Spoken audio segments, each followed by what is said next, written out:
고린도전서 15장 1절로 4절 있습니다. 고린도전서 15장 1절로 4절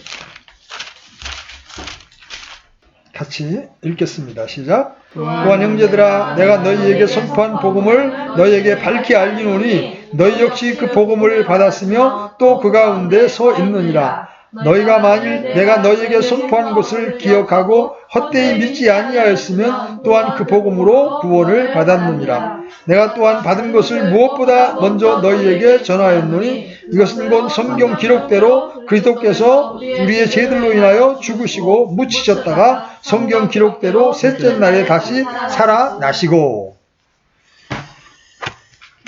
오늘은 4절의 말씀 살아나시고, 이 주님의 부활에 대하여 이 주님의 부활이 정말 역사적인 사실인가, 이런 부분들을 좀 살펴보려고 합니다. 많은 교회들이 복음을 전할 때 예수님의 죽으심과 그분의 흘리신 피로 인한 속죄 사역을 많이 강조하는 반면에 예수님의 부활에 대해서는 언급하지 않는 경우가 많습니다.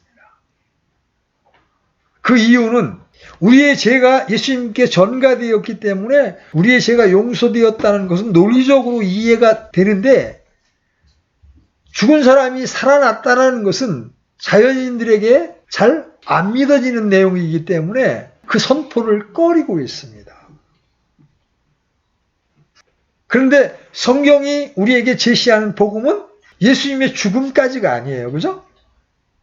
그분의 성육신, 말씀 하나님께서 이 땅에 육체로 오셨다는 것, 그 다음에 그분이 우리를 위하여 성경 기록대로 죽으셨다는 것, 그 다음에 복음의 마지막 마침표가 뭐냐면 그분이 성경 기록대로 셋째 날에 살아나셨다는 것까지를 포함한다는 거죠. 그만큼 부활은 세상 사람들이 이해하기 어려운 반면에 기독교 신앙에 있어서는 핵심적인 것입니다. 그래서 이제 우리는 정직하게 이런 질문을 던져봐야 합니다. 예수 그리스도의 부활은 역사적인 사실인가? 아니면 단지 기독교인들의 종교적인 신념일 뿐인가? 자, 보세요. 거듭난 신자들은 누구나 예수님의 부활을 역사적인 사건이요 사실로 믿습니다. 반면에 불신자들은 그것은 허구요 거짓말이거나 기독교인들이 꾸며낸 이야기 정도로 생각을 합니다. 그래서 이 둘 사이에 중립지대는 없어요. 예수님이 태어나셨고 십자가에서 죽으신 것은 누구나 인정하는 역사적인 사실입니다. 그렇죠? 그래서 세상 사람들도 크리스마스 날을 즐거워하고 선물을 주고받고 명절로 지키고 있습니다. 왜? 예수님이 탄생했다는 것은 역사적 사실로 인정하니까. 그래서 예수님의 탄생은 성경 외에도 많은 역사적인 기록이 있어요. 그렇지만 부활에 대해서는 논란이 분분합니다. 자, 보세요. 예수님의 부활이 역사적 사실이 아니라면 그리스도인들인 우리의 믿음은 완전 헛것이 되는 거예요. 그렇죠? 그런 믿음은 우상을 믿는 믿음이나 자기 체면 아니면 종교적 신념 그 이상도 이하도 아니에요. 역사적 사실에 뿌리를 내리지 않는 믿음이라면 그 믿음은 헛된 믿음에 불과한 거죠. 사도 바울 역시 이 점을 분명하게 말합니다. 여러분 요 15장 폈으니까 14절 한번 가보세요. 14절 같이 한번 읽어보겠습니다. 시작. 또 그리스도께서 일어나지 아니하셨으면 우리의 선포하는 것이 헛것이요 너희의 믿음도 헛것이며. 그래서 성도들의 믿음은 예수 그리스도의 논리나 철학, 그분의 사상에 기초하는 것이 아니라 그분이 죽으셨다가 부활하셨다는 사실에 근거하는 거예요. 기독교적 신앙은 역사적인 사실에 뿌리를 내리고 있습니다. 이것은 세상의 다른 종교와 확연히 구별해주는 차이점이죠. 자, 보세요. 이 세상의 모든 종교는 종교 창시자의 사상, 철학, 가르침에 근거합니다. 석가의 가르침, 아니면 공자의 가르침, 이런 것들에 근거하죠. 역사적 사건이나 사실은 별로 중요하지 않습니다. 불교 경전 중에 역사적 사실을 근거로 하는 가르침은 거의 없습니다. 중국의 사서산명이나 노자의 도덕경 등에는 어떤 역사적 사건이나 실존 인물의 삶과 죽음에 대한 기록이 전혀 없어요. 그런 것은 중요하지도 않습니다. 그러나 성경은 한 인물의 삶과 죽음, 그리고 부활이 전부라고 해도 과언이 아니죠. 그래서 여러분이 기억해야 할 것은 진리란 언제나 팩트, 사실에 기초한 것만이 참된 믿음이라는 거예요. 여러분 보세요. 이 사실이라는 거는 사람들이 모두 믿지 않아도 여전히 사실입니다. 그렇죠? 비근한 예를 한번 들어봅시다. 예를 들어 어떤 사람이 이제 모함을 받았습니다. 선생님이 학생을 이렇게 학대해서 얼마 전에 이 주연이의 동네에서도 그런 일이 있었어요. 그래서 선생님을 그렇게 그 학부모가 괴롭혀서 결국 젊은 선생님이 자살을 선택합니다. 근데 학부모가 계속 교육부에 진정을 내고 그러니까 실제로는 그 아이를 괴롭힌 적이 없었지만 소문은 그렇게 났죠. 그럼 소문이 그렇게 났다 하더라도 괴롭히지 않았다는 사실은 세상 사람들이 믿지 않았다 하더라도 그 사실은 진짜 사실이었어요. 그렇죠? 보세요. 예수님이 죽으시고 부활하신 것이 사실이 아니라면 그분의 부활을 선포한 사도들은 모두 거짓말쟁이요, 거짓 증인들이 되는 거예요. 그리고 우리의 믿음은 헛된 겁니다. 여러분 15장 17절 전반절 한번 보세요. 17절 앞부분 보세요. 또 그리스도께서 일으켜지지 아니하셨으면 너희의 믿음이 헛되고, 그렇게 되면 지금 믿고 있다 구원을 확신하고 있는 우리는 이 세상에서 가장 비참한 자가 되는 거예요. 자 19절 누가 보세요. 19절 같이 한번 읽어봅니다. 시작. 만일 우리가 이 세상 삶을 사는 동안에만 그리스도 안에서 소망을 갖는다면 모든 사람들 중에 우리가 가장 비참한 자니라. 자, 예수님의 부활이 없다면 우리는 어떻게 됩니까? 우리 여전히 죄 가운데 있는 거예요. 그리고 우리의 믿음은 헛된 겁니다. 우리는 세상에서 가장 비참한 자들이죠. 거짓을 진리로 믿고 살아온 인생이나 진리를 거짓으로 믿고 살아온 인생이나 매 한 가지 결과가 되는 거죠. 자, 세상 사람들이 예수님의 부활이 거짓이라고 말하고 믿지 않는다 할지라도 예수님의 부활이 사실이라면 그건 사실인 겁니다. 그렇죠? 어떤 사람이 이렇게 말했습니다. 예수 그리스도의 부활은 인류 역사상 가장 위대한 사건이거나 아니면 가장 황당한 사기극이다. 그렇겠죠? 예수님이 진짜 죽으셨다가 사흘 만에 부활하신 사실이 그게 진짜면 역사적으로 가장 위대한 사건이 되는 것이죠. 근데 만약 그게 사실이 아니라면 그거는 이 인류의 역사 가운데 가장 황당한 사기극이 되는 거예요. 예수 그리스도의 부활이 역사 속에 실제했던 사건이요 사실이라면 그것은 그야말로 가장 위대한 사건이고 성경 예언의 성취이고 인류 역사의 죽음을 정복한 첫사람이요 믿는 모든 자들의 소망입니다. 그러나 그것이 거짓이라면 우리는 가장 큰 사기에 걸려든 겁니다. 봉이 김선달하고는 비교할 수 없는 큰 사기에 속임수에 우리는 걸려든 거예요. 자, 예수 그리스도는 정말로 죽은 자들 가운데에서 다시 살아나셨는가? 사람들은 의문을 던질 수 있을 뿐이지 증명할 수 없어요. 사도들은 예수 그리스도의 부활의 증인이요 선포자들이었지 그들이 그 부활을 재현하거나 과학적으로 또는 생물학적으로 증명할 수 있는 무엇을 가진 건 아니었습니다. 예수님의 부활과 승천은 믿는 자들에게 오직 성령의 오심을 통해 입증되었다고 할 수 있지만 그 외에 어떤 방법으로도 입증할 수 있는 방법은 없어요. 그래서 불신자들이 계속 조롱하는 겁니다. 야, 죽은 척 했다가 살아난 거지. 무슨 진짜 죽었다 살아나냐. 그게 가능하냐. 이렇게 비웃는 겁니다. 또 성경은 언제나 우리에게 부활을 입증하라. 부활을 실험하라. 부활을 재현하라고 말하지 않습니다. 대신 부활을 믿으라. 부활을 선포하라. 부활의 증인이 되라고 말합니다. 부활의 산 소망, 영광스러운 소망을 가지고 살기 위해서는 부활이 역사적 사실이라는 분명한 믿음과 내적인 증거가 있어야 합니다. 우리는 악한 현 세상에서 사망의 몸을 입고 살면서 마귀를 대적하기 위해서 반드시 부활의 권능을 입어야 합니다. 그렇다면 부활이 단지 종교적인 신념이나 신앙의 대상이 아니며 분명한 역사적 사실로 알고 확증해야만 합니다. 진리의 지식, 영적인 지식은 믿음을 견고하게 합니다. 성경은 예수 그리스도의 부활을 증명하려 시도하지 않습니다. 다만 그분이 실제로 부활하셨다는 분명한 증거를 제시하고 증인들이 누구인지 알려주고 그들의 증언을 들으라고 말합니다. 사도 바울은 부활의 증인이었고 그를 통해 선포된 복음은 온 세상에 알려졌습니다. 우리는 그 말을 듣고 믿습니다.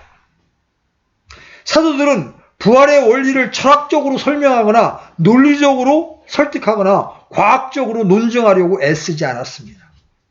대신 증인으로서 자신들이 보고 들은 것을 선포할 뿐이에요. 사람들은 단순한 선포에 의존하기보다는 확실한 기적이나 감정적 체험을 원합니다. 삶에서 나타나는 표적을 동반한 권능을 원합니다. 하지만 성경의 증언 방법은 언제나 선포입니다. 예수 그리스도의 부활은 사복음서에 모두 기록되어 있습니다.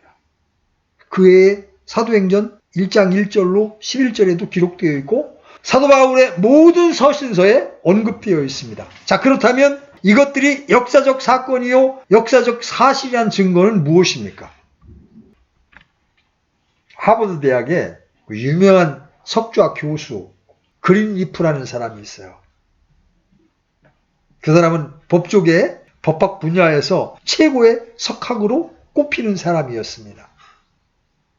그는 예수 그리스도의 부활이 허구라고 믿었습니다. 그리고 법률적으로 그 허구성을 찾아내 폭로해보기로 작정하고 증거들을 탐구하기 시작했습니다. 그런데 예수 그리스도의 부활에 대한 조사를 하면서 자신의 예상과는 반대로 정반대의 결론에 도달했습니다. 그래서 그는 이런 책을 썼어요. 법정에서 준용되는 규범으로 본 사복음서 저자들의 증언에 관한 조사. 자기가 이제 판사로서 법정에서의 증언에 따라 판결하게 될 때 예수의 부활을 어떻게 볼 것인가, 그걸 이제 책으로 쓴 거예요. 그러면서 그는 그 책에서 이렇게 말합니다. 예수 그리스도가 정말로 죽은 자들로부터 살아나지 않았다면 사도들은 자신들이 진술한 사실을 그렇게 확고하게 붙들 수 있을 수가 없었을 것이다. 우리는 의학적, 생물학적 조사 방법으로 예수님의 부활을 입증할 수 없습니다. 어떤 이는 예수님이 입으셨던 수의를 찾고, 어떤 이는 그분이 묻혔던 동굴을 찾아내려고 애를 쓰고, 누구는 그분이 제자들과 함께 마셨던 잔을 찾지만 그런 것들로는 부활을 입증할 수가 없습니다. 예수님의 부활을 부정하기 위해 그 증거를 찾던 이들이 반대로 부정할 수 없는 증거와 증인들로 인해 도리어 믿음을 갖게 된 예는 허다하게 많습니다. 생각 없이 기독교는 서구 문화요, 서구의 종교다, 이렇게 생각했던 사람이 어느 날 한번 제대로 알고 믿어보자 생각하고 성경을 연구하거나 역사 자료를 뒤지는 등의 탐구를 통해 확실한 믿음을 갖게 된 예도 허다합니다. 자, 이제 여기서 이제 우리에 대한 질문이 나옵니다. 그렇다면 저와 여러분의 믿음은 어떤 것입니까? 우리는 부활절이 아니라 부활에 대해서 공부하고 부활의 믿음, 부활의 소망, 부활의 영광, 부활의 권능을 소유하기를 원해야 합니다. 예수님은 유대인들이 유월절을 준비하던 그때에 겟세마네 동산에서 체포되셨죠? 총독 빌라도 앞에 선 채 공개적으로 침뱉음을 당했습니다. 저주를 받았죠? 비웃음을 당하셨습니다. 유대 제사장들과 율법사들은 그분을 신성 모독자로 사형에 해당된다고 정죄했고 빌라도에게 사형을 언도하고 집행해 줄 것을 요청했습니다. 십자가형은 가장 참혹하고 수치스러운 처형 방법일 뿐만 아니라 하나님의 저주를 받은 자란 의미를 가진 처형법이었습니다. 여러분 갈라디아서 3장 13절에서 이런 말씀을 발견하게 됩니다. 기록된 바 나무에 달리는 모든 자는 저주 받았느니라. 유대인들이라면 돌에 맞아 죽거나 로마의 처형 방식대로 참수형을 당하는 등의 죽음을 받을지언정 십자가형은 절대로 원치 않습니다. 왜 그래요? 십자가형은 저주받은 사람이, 하나님의 저주를 받은 사람이 죽는 죽음이라는 의식이 유대인 사이에는 널리 퍼져 있었기 때문에 그렇습니다. 그래서 다른 어떤 종류의 죽음은 받아들일 수 있을지언정 십자가의 처형은 원치 않았습니다. 그런데 예수님은 저주가 된 채 죄인의 신세로 그런 죽음을 맞이하셨습니다. 모든 유대인들이 보는 앞에서 공개적인 치욕과 수치를 당하면서 죽으신 거죠. 세상 사람의 눈으로 볼 때 예수 그리스도의 죽음은 철저한 치욕이요, 패배요, 저주요, 완전한 실패였습니다. 예수님은 자신의 죽음을 미리 말씀해 주셨고 성경 역시 그 점을 증언하고 있지만 그 죽음의 의미를 알고 장사 지냄을 대비한 사람은 주님의 머리에 향유를 부은 마리아란 여인 한 사람밖에 없었습니다. 사도들이라고 불리는 예수님의 제자들은 혼비백산했죠? 모두 도망치고 말았습니다. 예수님을 메시아로 믿고 따랐지만 결국 이런 개죽음보다 못한 십자가의 죽음을 당할 줄은 꿈에도 생각지 못했던 겁니다. 그들은 3년 넘게 주님을 따랐습니다. 모든 것을 버려두고 오직 예수님을 바라보고 신뢰했습니다. 수없이 많은 이적들을 보았습니다. 예수님이 물 위를 걷는 이적을 보았죠? 오병이어의 기적을 보았습니다. 죽은 나사로가 다시 살아난 모습도 보았습니다. 소경이 눈을 뜨는 것도 보았습니다. 벙어리가 입을 열어 말하는 것도 보았습니다. 그뿐입니까? 산상수훈에 나타난 것과 같은 은혜로운 말씀들을 듣고 배웠습니다. 마귀 들린 자가 고침을 받고 자신들 역시 동일한 표적을 행하는 체험도 맛보았습니다. 그죠? 제자 둘씩 이렇게 파송을 보냈을 때 예수님의 이름으로 마귀가 물러가는 것도 경험했습니다. 그런데 갑자기 체포되어서 십자가형을 언도받고 실제로 집행되었을 때 그를 따랐던 제자들이 느꼈을 혼란과 공포는 여러분 능히 짐작하고도 남음이 있습니다. 자신들의 주요 스승이라고 불렀던 예수님의 죽음은 곧 자신들에게도 큰 위협이 되었기에 그들은 곧바로 도망을 쳤고 몰래 숨어 지내야 했습니다. 그래서 마가복음 14장에는 이런 아주 실망스러운 모습이 기록되어 있습니다. 그들이 다 그분을 버리고 도망하니라. 제사장들이나 율법사들에게 걸리는 순간 그들 역시 신성 모독죄로 정죄받고 죽임을 당할 것이기 때문에 그들은 그냥 도망을 친 거죠. 그런데 이들이 이런 일이 있기 전에 이들의 모습은 어땠습니까? 얼마 전에 베드로와 제자들은 이렇게 말했습니다. 여러분 한번 열어보십시오. 마태복음 26장 35절. 이들이 얼마나 씩씩했는지 한번 보십시오. 마태복음 26장 35절. 34절에서 예수님이 베드로한테 이 밤에 수탉이 울기 전에 내가 나를 3번 부인하리라 이렇게 말씀하시죠. 그러니까 베드로가 뭐라고 대답해? 같이 읽습니다. 시작. 베드로가 그분께 이르되 내가 주와 함께 죽을지언정 주를 부인하지 아니하리다 하며 모든 제자들도 그와 같이 말하니라. 베드로뿐만 아니라 모든 제자들이 저는 절대로 예수님 부인 안 할 겁니다. 여러분, 여러분의 마음 상태를 신뢰하지 마십시오. 우리는 진짜 연약한 자들입니다. 형편이 바뀌고 환경이 달라지면 우리 마음은 순식간에 변화될 수 있는 그런 자들이에요. 그래서 예수님께서 너 하늘에 대고 절대 맹세하지 말라고 말씀하시잖아요. 이렇게 목숨을 내놓더라도 내가 부인하지 않겠다고 장담했던 제자들이 도망칠 수밖에 없게 된 것은 예수님이 죄인으로 수배되어 전격적으로 체포되었고 십자가형이란 법정 최고형을 선고받았기 때문입니다. 베드로는 예수님이 잡히시던 날 심리적으로 거의 패닉 상태에 빠졌죠. 극심한 두려움 속에 있었습니다. 체포되신 예수님을 따라 대제사장의 관저에까지 따라는 갔지만 그는 예수님을 위해 따라간 게 아니었습니다. 베드로는 누군가 자신을 예수님의 제자로 아는 것을 두려워했고 또 부정했습니다. 그는 예수님의 면전에서 단호하게 말합니다. 그는 저주하며 맹세하기 시작하여 이르되 나는 너희가 말하는 이 사람을 알지 못하노라. 맹세까지 합니다. 나 쟤 몰라. 나 저 사람 몰라. 맹세까지 합니다. 결국 베드로는 3번이나 주님을 부인하였고 끝내는 저주하며 맹세까지 했습니다. 나는 이 사람을 알지 못한다. 가룟 유다는 그분을 배신해서 팔았고 제자 베드로는 그분을 부인하며 맹세하며 저주했습니다. 모든 제자들은 다 그분을 버린 채 도망가 버렸습니다. 무지한 사람들은 기독교가 예수님을 추종하고 숭앙하던 제자들에 의해 세워준 줄로 압니다.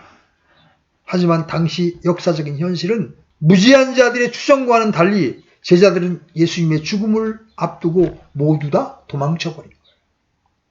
그런데 그것이 끝이 아니었습니다. 예수님을 부인하고 맹세하며 저주했던 베드로는 2달이 채 되기 전에 완전히 딴 사람으로 변화되어 예루살렘에서 예수님이 그리스도시요 하나님의 아들이시요 부활했음을 온 천하에 선포합니다. 비겁했던 그들은 담대해졌습니다. 그들은 마치 술에 취한 사람 같았습니다. 그들은 성령에 탈통한 사람들이 된 것 같았습니다. 그들은 성령을 받았고 권능을 받았습니다. 예수님의 이름으로 받는 고난을 매우 기뻐하고 즐거워하기 시작했습니다. 도대체 이들에게 무슨 일이 있었던 것입니까? 자, 사도행전 2장 22절, 32절, 2절 보겠습니다. 사도행전 2장 22절 먼저 읽겠습니다. 시작. 너희 이스라엘 사람들아 이 말을 들으라. 너희 자신도 아는 바와 같이 하나님께서 나사렛 예수님을 통하여 기적들과 이적들과 표적들을 너희 한가운데에서 행하사 그분을 너희 가운데에서 하나님의 인정받은 사람으로 삼으셨느니라. 그런 다음에 32절로 내려가 보십시오. 31절부터 보입니다. 31절부터 32절 시작. 또 이것을 미리 보았으므로 그리스도의 부활에 대하여 말하기를 그의 혼이 지옥에 남겨지지 아니하고 그의 육체도 썩음을 보지 아니하였느니라 하였느니라. 이 예수님을 하나님께서 일으키셨으며 우리는 다 그 일의 증인이로다. 우리가 다 증인이로다 이렇게 선포합니다. 베드로는 예수님의 부활을 증언하는 증인임을 자체했습니다. 그리고 그들은 평생 동안 부활의 증인으로 살았습니다.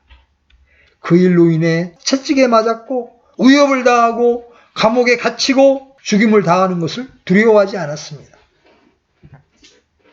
그래서 베드로는 십자가에 거꾸로 매달려 죽었다는 그런 전언도 있죠. 예수님을 죽였던 제사장들, 율법사들, 바리새인들이 그들을 가만두지 않았지만 그들은 이렇게 말합니다. 여러분 사도행전 4장 넘어가서 18절로 20절 보십시오. 4장 18절로 20절. 자, 같이 한번 읽어보겠습니다.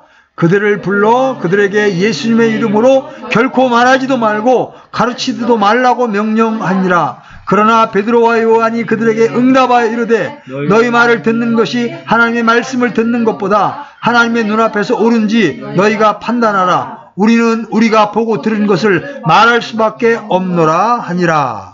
자, 주목해 보십시오. 우리는 우리가 보고 들은 것을 말할 수밖에 없노라. 자, 대체 이들이 무엇을 보았고 무엇을 들은 겁니까? 그들이 본 것이 무엇이고 들은 것이 무엇이기에 구타를 당하고 위협을 당하고 감옥에 갇히고 고문을 받고 심지어 사형에 처해져도 그들의 입을 막을 수 없게 한 것이 무엇입니까?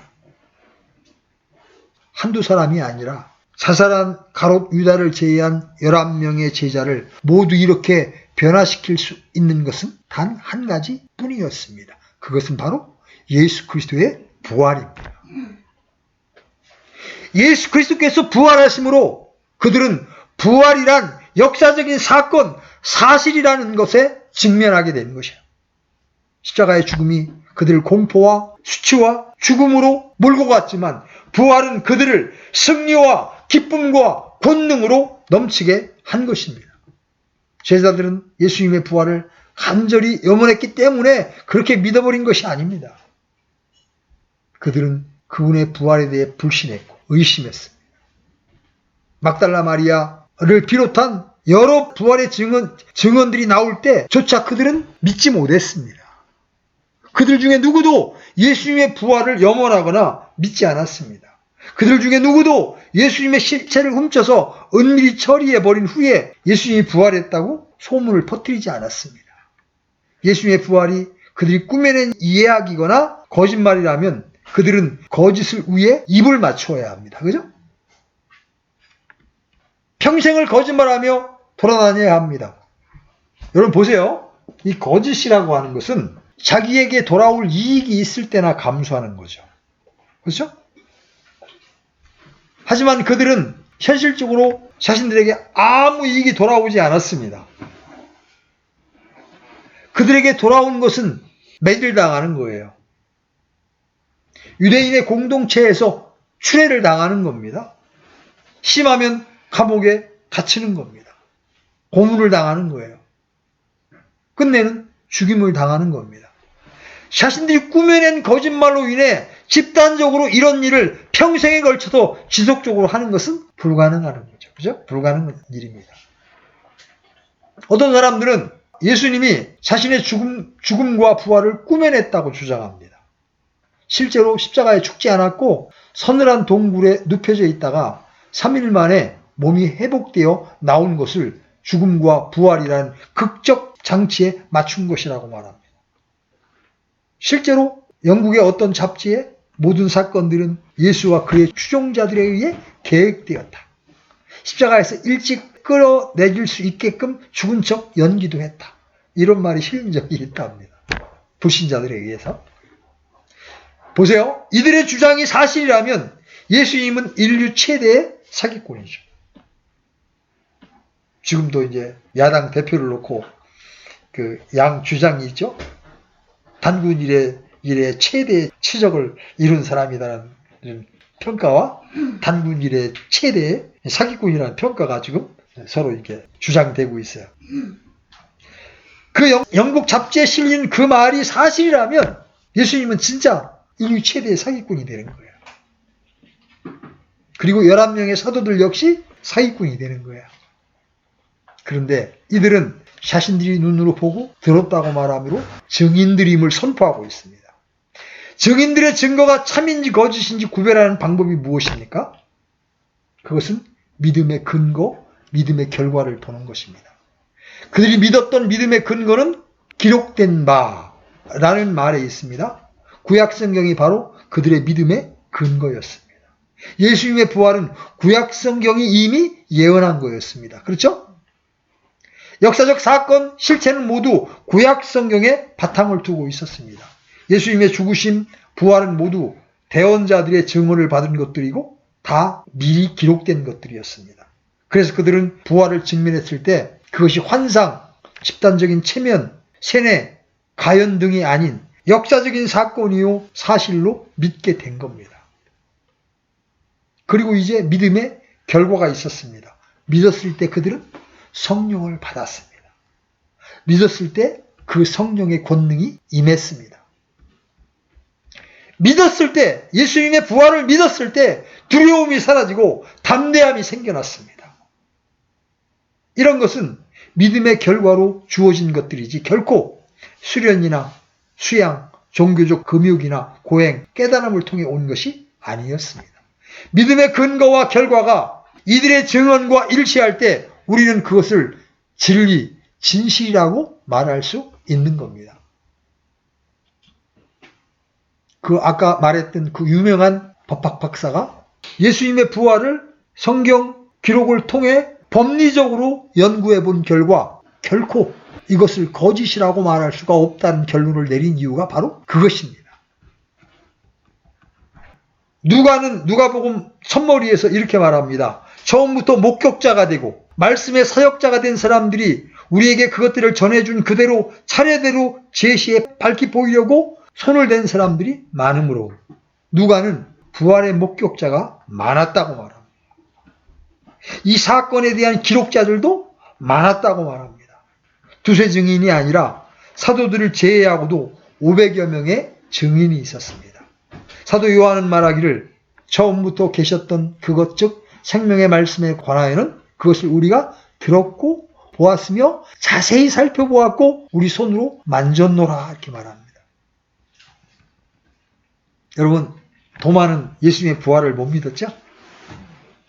예수님이 나타나실 때 도마만 어디 딴 데 갔었는가 봐. 그러니까 이제 제자들이 부활하신 주님을 만났다 그러니까 나 절대 못 믿겠다. 도마를 포함한 제자들이 다 있을 때 예수님이 나타나셨습니다. 그러면서 예수님이 내 옆구리를 만져보라. 창에 찔려 돌아가셨다가 부활했으니까 창자국 있을 거 아닙니까? 근데 만져볼 엄두도 내지 않고 바로 예수님 앞에 탁 무릎 꿇으면서 저는 그리스도시요 하나님이십니다. 이런 신앙 고백을 합니다. 베드로는 또 이렇게 말합니다. 여러분 베드로후서 1장 16절이라고 보십시오. 베드로후서 1장 16절. 자, 같이 읽습니다. 시작. 우리가 너희에게 우리 주 예수 그리스도의 권능과 오심을 알려줄 때에 교묘히 꾸며낸 이야기를 따르지 아니하였으며 우리는 그분의 위엄을 눈으로 본 자들이니라. 부활하신 그분의 권능, 영광, 위엄을 보았다고 말하고 있는 거예요. 그리고 이들은 모두 자신들의 증언으로 인해 죽임을 당했습니다. 예수 그리스도의 부활이 거짓이라면 이들은 자신들이 거짓 증인이요, 거짓 사도요, 거짓말쟁이라는 사실을 스스로 알았을 겁니다. 그렇죠? 고난과 죽음보다 자신들의 증언을 더 확실하게 선포하는 방법이 없고 그 진실성을 담보하는 방법이 없습니다. 여러분 그것이 거짓이라면 자기에게 어떤 유익도 올 것이 없는데 어떻게 죽음까지 기꺼이 기쁨으로 받아들일 수가 있겠습니까? 어떤 사람이 무신론자라도 법정에서 이 정도의 증인들이 확실하게 증언하면 그 사건의 진실성을 부정할 수 없다는 것이 모든 법학자들의 일치된 견해입니다.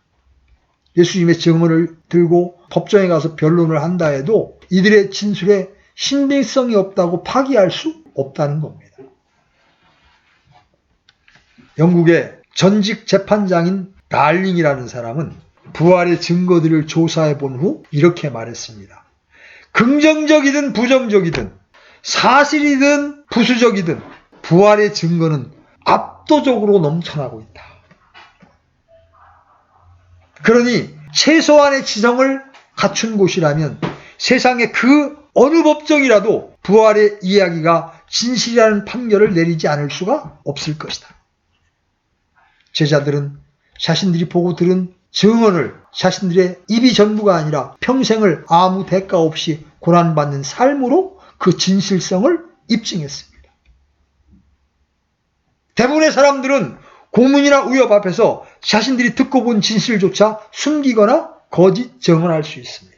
그런데 거짓을 위해 고문이나 위협에 굴복하지 않고 죽는 사람은 없습니다. 예수 그리스도가 정말로 죽은 자들로부터 살아나지 않았다면 사도는 자신들이 진술한 사실을 그렇게 확고하게 붙들고 있을 수 없었을 겁니다. 12제자가 전부가 아니에요.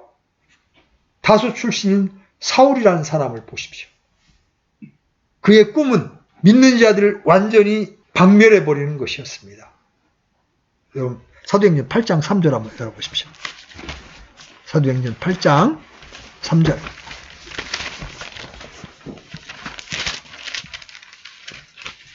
같이 읽겠습니다. 시작. 사울로 말하건대 그가 교회를 크게 파괴하고 집집마다 들어가 남자와 여자를 끌어다가 감옥에 넘겨주더라. 자, 9장 1절도 가보십시오. 같이 읽습니다.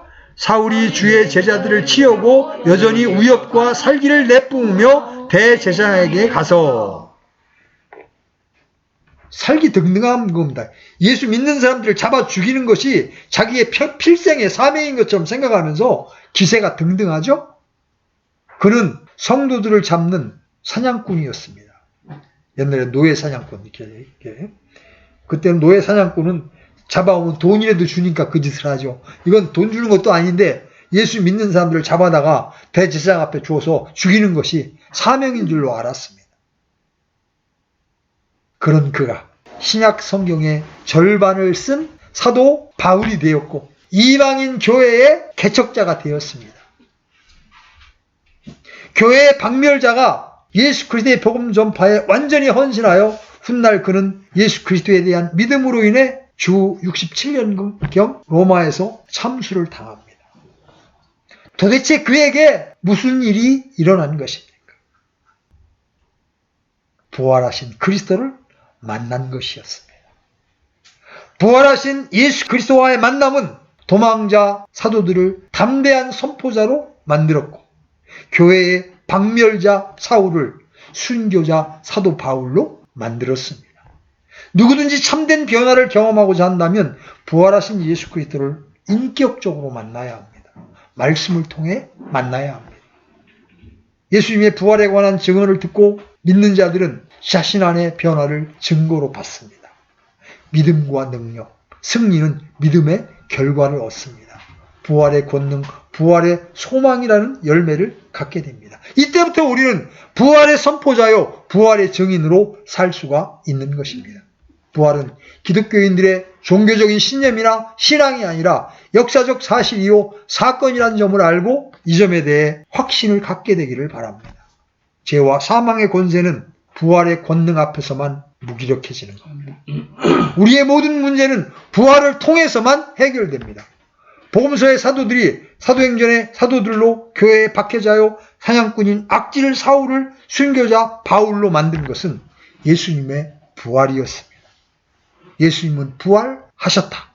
이것은 역사적인 사건이요 사실입니다. 예수 그리스도께서 죽은 자들로부터 살아난 것이 사실이기에 그분께서 죽음 후에 있을 일에 대해 말씀하신 것도 결코 가볍게 넘길 수 있는 것이 아니죠. 우리가 믿는 것은 죽은 사람의 말이 아니라 죽음에서 부활하신 분의 말씀을 믿는 것입니다. 불경은 죽은 자의 말입니다. 사도 삼경도 죽은 자의 말입니다. 그러나 성경은 죽었다가 살아나신 영원하신 분의 말씀인 겁니다. 예수님은 부활하셔서 지금도 살아 계십니다. 성경은 살아 계신 분의 말씀이에요. 그래서 이 말씀은 생명의 말씀이요 권능의 말씀인 겁니다. 우리가 부활신앙 이야기하잖아요. 부활신앙이 뭐예요? 바로 부활하신 주님을 알고 믿는 것입니다. 부활하신 그분이 지금도 내 마음에 사시도록 그분께 내 마음의 보좌를 내어 드리는 겁니다. 그러면 환경이 여러분을 에워싸고 형편이 여러분을 에워싸도 그 부활의 주님께서 여러분을 승리로 인도해 주시는 겁니다. 여러분, 역사적으로 예수님이 부활하셨던 사실을 진실되게 여러분의 마음속에 받아들이시고 그 주님이 여러분 안에 오늘도 사시도록 여러분이 그분을 믿음으로 받아들이셔서 부활의 권능으로 사는 그런 신자로 발견되기를 축복하고 원합니다. 아멘. 잠시 기도합시다. 하나님 아버지, 오늘 예수님의 부활이 역사적 사실이라는 사실을 살펴보았습니다. 그래서 예수님이 단지 우리의 죄 때문에 죽으신 것뿐만 아니라 죽은 자들로부터 성경 기록대로 사흘 만에 살아나셨음을 오늘 우리가 배웠습니다. 이 사실을 우리가 정확하게 믿고 이 부활의 주님을 우리 마음속에 모셔드려서 이 주님이 우리 안에서 일하실 수 있도록 기회를 드리는 그런 성숙한 신자들로 발견되기를 원합니다. 주님 성령의 빛비침을 통하여 이 부활의 참된 의미를 정확히 깨닫게 도와주시고 이 부활하신 주님과 동행하는 삶을 살아갈 수 있도록 인도해 주시기를 원합니다. 그러할 때 어떤 환경에서도 우리는 기뻐할 수 있고 우리는 승리할 수 있으며 우리는 주님과 동행할 수 있음을 믿습니다. 우리에게 이런 부활의 참된 신앙을 허락해 주셔서 감사합니다. 예수님의 이름으로 기도했습니다. 아멘.